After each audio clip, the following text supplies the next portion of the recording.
What is going on, guys? Welcome back to another episode of the Crash Course Metal Show. I'm your host, Crash, and today we are bringing back again Chris Elliot from 86 Bullets. What's going on, brother?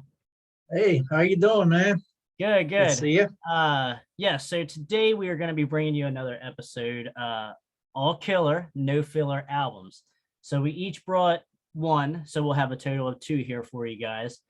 And first off, we are going to ask Chris to show his all killer, no filler album. Okay, so for this, this edition I picked Rush Moving Pictures. Nice. This is the vinyl edition, just came out. This is actually remastered. It's part of a 40th anniversary edition, which is pretty badass. You've got 4 records and booklet and all kinds of goodies.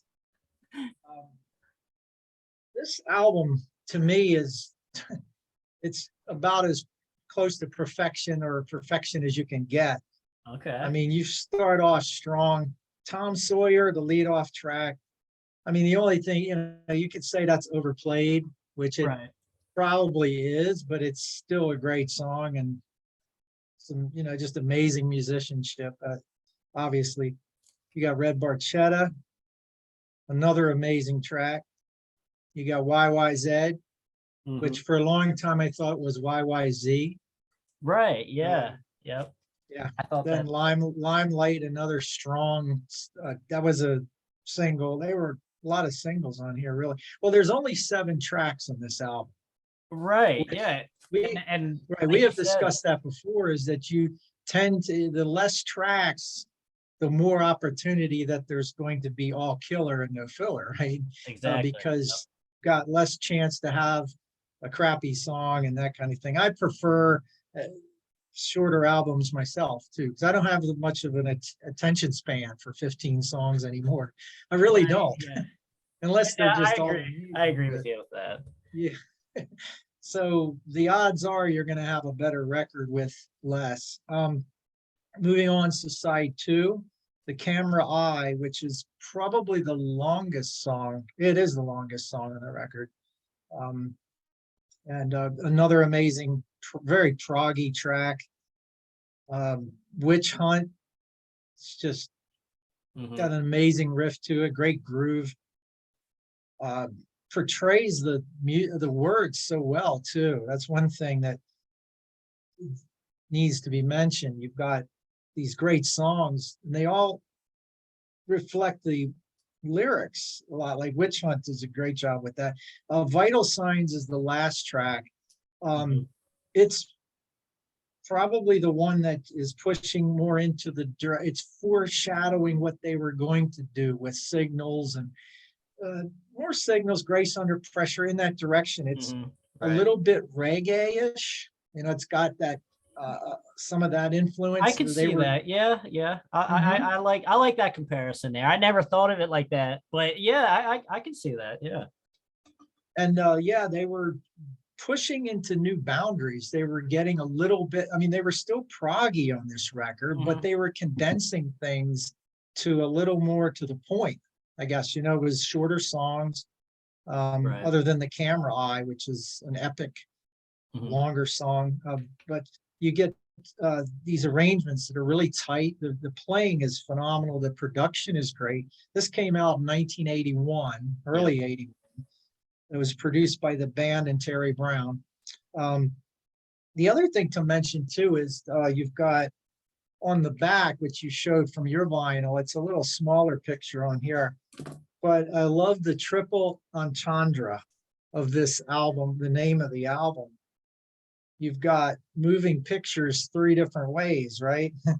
You've got them physically moving pictures, right?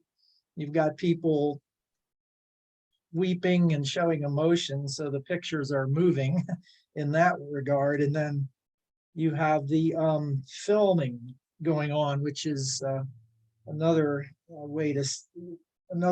meaning for moving pictures. So I thought that was really cool. I love the double entendres, and then when you have a triple entendre or meaning, it's really pretty wild.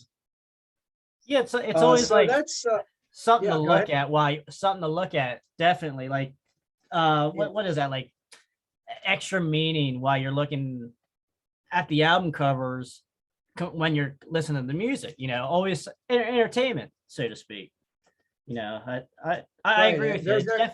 It's definitely nice to have something to look at and like really bring out the music, like the inner thoughts of you, and just the I guess well, the personality of the record as well. Well, that's a lost art, or album covers, right? The inserts, backs, everything. And when I was young, we had that was a treat. You bought an album and you would just sit there and listen to it and look at the cover and study the credits and check out the inserts and all that. So we kind of lost that today for the most part. But with vinyl coming back, you are seeing some pretty cool album covers reappear. But yeah, these classic ones, it's really cool to take a look back and see what what the adventure was like when you sat down to listen to it for the first time, and you're checking out all the artwork with it. It's pretty cool stuff. Yeah, I agree with you that it's definitely trying to make a comeback here, especially like you said, like you go to into any store and it's basically more vinyl than it is CDs now. So it's definitely, like you said, making a comeback. So, but yeah, I tend to always like moving pictures.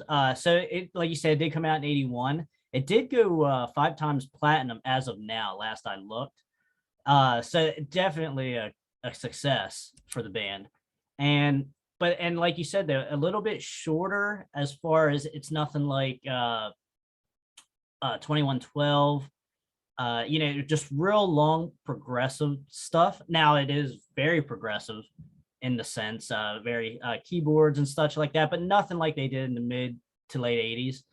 So, but yeah, and like we said here, Geddy Lee on bass and vocals, Alex Lifeson on the guitars, and then Neil Peart on drums. So definitely a power trio here.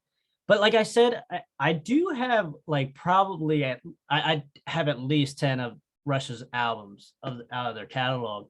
And I will say Moving Pictures is up there, definitely top 3. But for me though, I'm going to say the debut is probably my favorite, because I'm not the biggest Rush guy. I definitely have to be in a mood for them. I just can't, because when you said about you were going to do Moving Pictures, I was like in the thrash state of mind and such. And I'm like, okay, I'll just throw on this album here, Moving Pictures, just so I can get my feet wet again with it. Because it's been a while since I listened to it. And it just wasn't mixing right with me. We're just coming off of Megadeth and thrash stuff, and it's definitely in its own.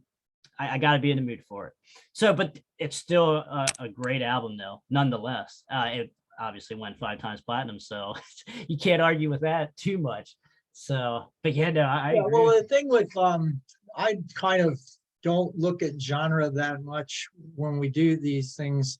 And the other thing too is there could be overplayed songs on a record, but I still have to think of it as an art form. Is this really good stuff? I don't need to listen to Tom Sawyer again, really. Right? Yeah. I've heard it a million times, but it's still an amazing song. And I still really enjoy this record to this day. But that can come down to personal taste as well. To me, I'm going to just look for, and that's the thing, as a songwriter, you really appreciate good songs. At the end of the day, there can be great playing, great guitar, bass, drums, whatever, but well-written songs, and to have a whole album of them, it's really tough to do that. And I think that this definitely hits the mark with that. And honestly, I would probably gravitate to other Rush albums if I'm just going to grab one to listen to. Right. Yeah. Race Under Pressure, maybe, or go back to, All the World's a Stage or something like that, where there's a lot of jamming on it and things of that nature. But to me, I mean, they were just kicking on all 8 cylinders. on this one. And the one before it, Permanent Waves, which could be another one that's a candidate for this type of subject. It's very similar. I believe that has 7 songs as well, if I'm not mistaken. It's got a real similar format. It's almost like they were successful with that, and then they kind of did moving pictures based on that template in a sense. But yeah, still amazing stuff. Here. Yeah, it looks like it's actually only 6 tracks on Permanent Waves. Okay. Because the last Natural Science or something, it's like really cut into long. 3. So three parts. So yeah, okay. But yeah, definitely kind of like to the point that you were making as far as like not needing to listen to Tom Sawyer again, but in the context of the album, the song works and it's perfect when you're listening to the whole album. And kind of like how we were talking last week with Def Leppard. Like, we don't need to hear like Rock of Ages or Photograph again, but when you're talking about in the context of the album, it's perfect. So, and I agree. Yeah, that's a good point, Krash. The flow is so important. You know, it's like it's like you go to see a band live. They talk about that a lot. You know, just and really good shows. If you know, they pace themselves really well. You know, they'll come out strong, and then kind of in the middle, it might have, you know, more of the mellow stuff, but you don't want to do that too long. You want to keep their attention. And then at the end, they do the hits, and the encores are all stuff that gets the crowd going. So I think albums are real similar to that, right? You don't want to have the thing start off with a bang and then end with a whimper. You know, you want to have this thing, you know, kicking butt from beginning to end. It's kind of a rarity, you know, really. I mean, you don't have albums that, and I think what happened with bands, especially when CDs came out, when that format started, you had a lot of the filler come in, honestly. And I still don't know why they did that. Like, because you'd have, well, we talked about that. Was it Kiss? Hot Shades, I was just gonna say Kiss. Like 15, 16 tracks. Couldn't you have gotten like 8 or 9 really of the strongest ones and just kept it to a little shorter format there? I agree. I agree wholeheartedly with that. And it's definitely, more isn't always better. So definitely. Unless you're Yngwie, more is more. Yeah, actually, that was, I forgot about a point I was going to bring up actually with that, how you said about the songwriting in this, for the storytelling and such. We were kind of mentioned that on the Yngwie video. Yngwie is one of the greatest players. Like, they're shredding all over the record and everything, but sometimes the songwriting lyrically just isn't there. And same thing with Anvil too, the metal band.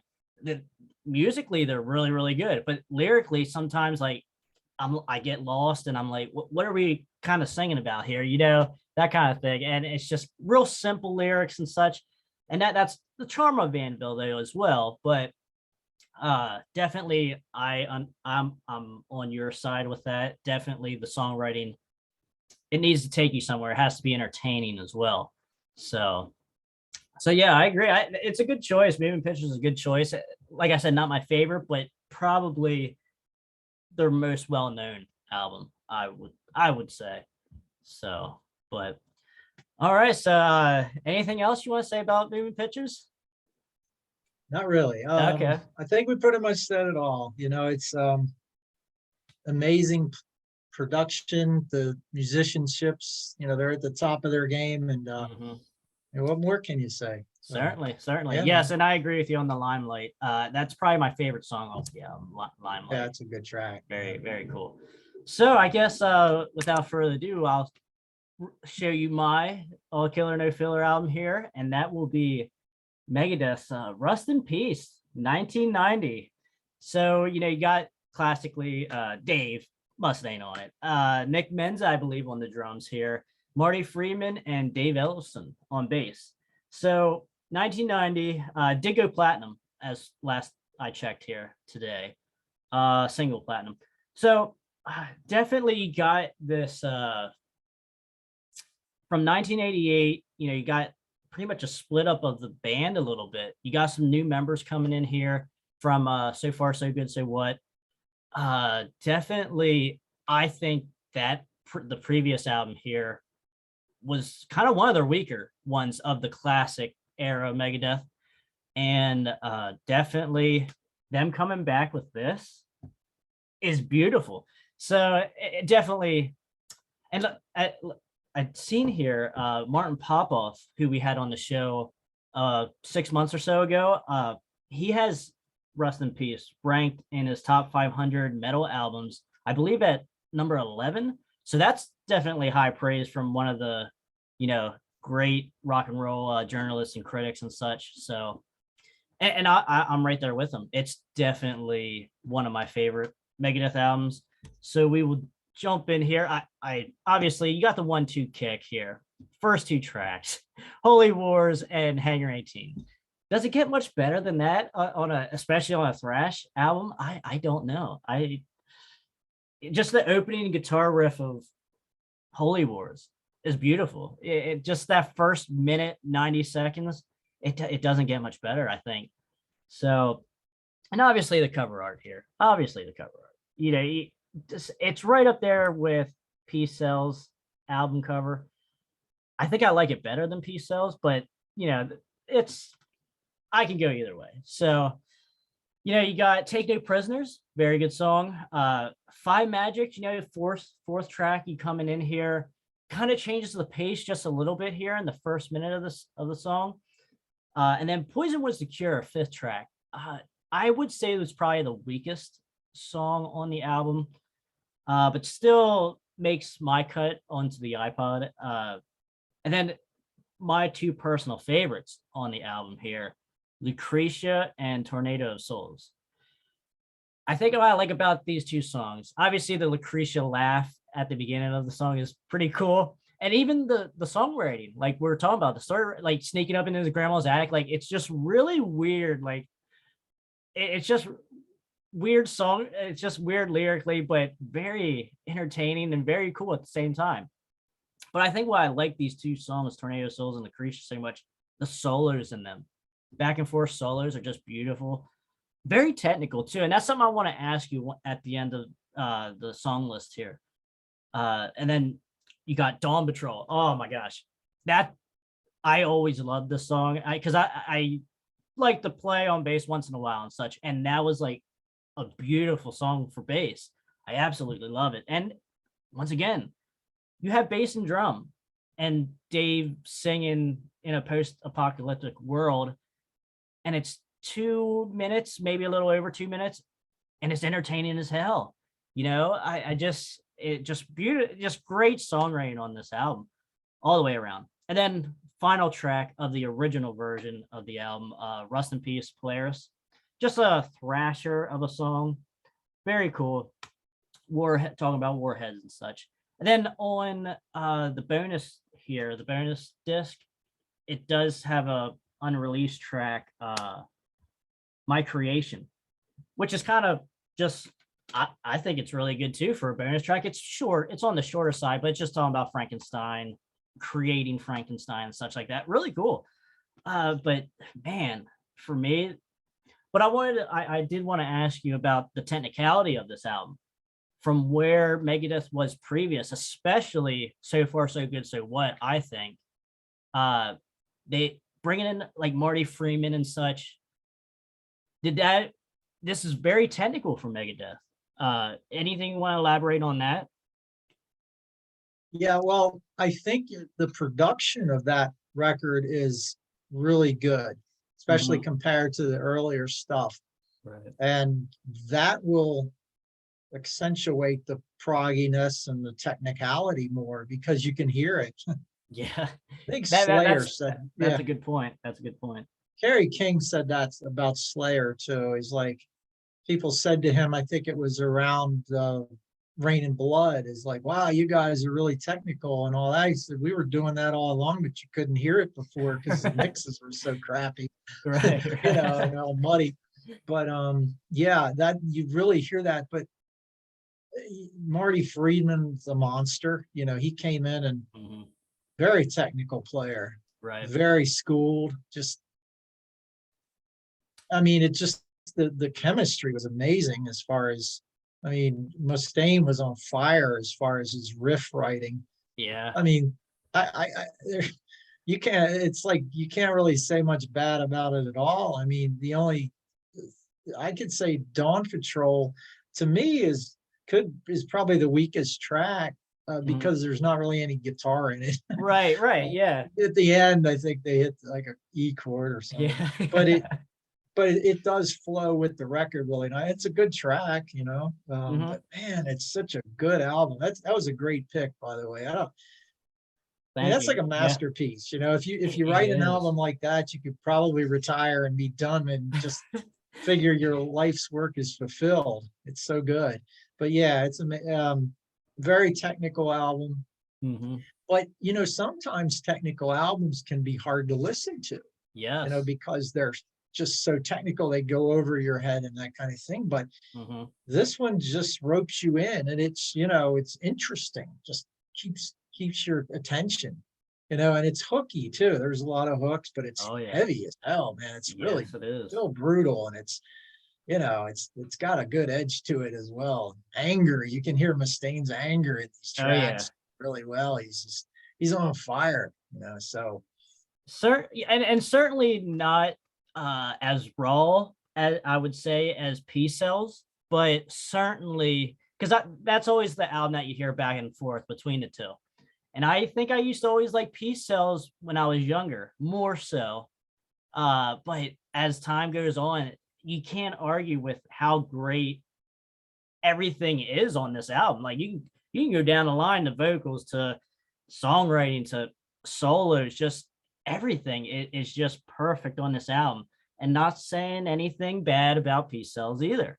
But this, I think, like you said, the production helps a lot, and just just the experience too. Because this is 4 years removed from Peace Cells. So you got more experience under your belt, and just I think the solos in this on this album are just really, really good. And it's right up there with any thrash album. You can put any Rain and Blood or, you know, Among the Living. You could throw any thrash album.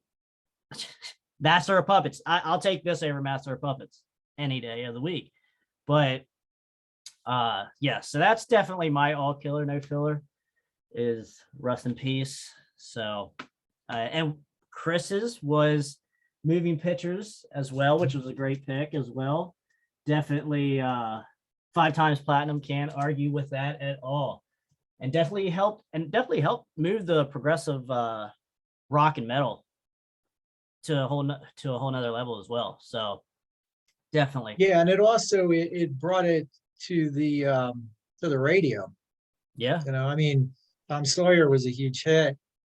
It was. Limelight was in the radio. I read Barchetta too, but Yeah. so for bringing prog metal and music, well, it's more rock. It's not really metal to today's standards, you know. But you brought that to the masses with Rush, you know, just getting like so popular with that record. Yep. But your choice is amazing too. I mean, Rust in Peace, like, you know, you can't argue with that, man. I agree. It's up there with the best of them, and it is a masterpiece for sure. Yes, sir. And definitely, guys, let us know in the comments as well what you guys think of these 2 records, where they stand on your list. And definitely, I'm pretty much all out of thoughts right now on these 2 albums. So we can wrap up the video then. Thank you guys for watching the Crash Course Metal Show. That's Chris. I'm Crash, and we will see you guys later.